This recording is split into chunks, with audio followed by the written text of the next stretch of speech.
Wolf down something, mastering English idioms. Hello, everyone. Welcome to our English language learning channel. Today, we're diving into the fascinating world of English idioms, focusing on the phrase, wolf down something. Understanding idioms like this one can really bring your English to life and help you sound more like a native speaker. So, let's get started and explore what it means to wolf down something and how you can use this expression in your everyday conversations. To wolf down something means to eat something very quickly and greedily. Imagine how a wolf eats its food in the wild, fast and furiously, without taking a moment to pause or savor its meal. When people use this expression, they're painting a vivid picture of someone eating in a very hurried manner, often because they're extremely hungry or perhaps short on time. This idiom draws its imagery from the natural behavior of wolves, known for their ferocious and rapid eating habits. It's a metaphorical expression that has been adopted into the English language to describe a similar manner of eating among humans.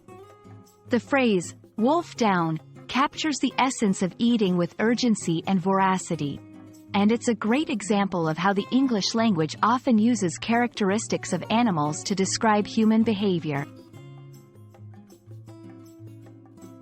Let's look at some examples to understand how to use wolf down something in everyday conversations. I was so hungry after the gym that I wolfed down my dinner in just a few minutes. You shouldn't wolf down your food like that. It's not good for your digestion. During the short lunch break, I saw him wolfing down a sandwich and a piece of fruit. These examples show the versatility of the phrase, making it applicable in various contexts where quick and eager eating is involved.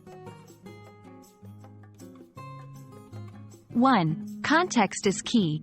Use wolf down something in informal settings. It's perfect for casual conversations but might be too colloquial for formal writing or speeches. 2. Emphasize the action. This idiom is great for emphasizing the speed and urgency of eating, so use it when you want to highlight these aspects. 3. Combine with storytelling. Share personal anecdotes or stories that involve situations where you or someone else had to eat quickly. This makes your use of the idiom more relatable and memorable.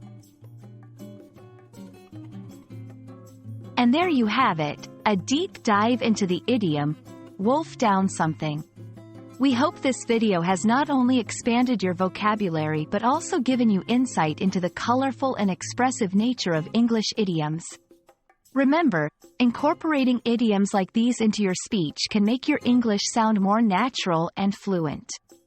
Thanks for watching, and don't forget to practice using wolf down something in your conversations. See you in our next video.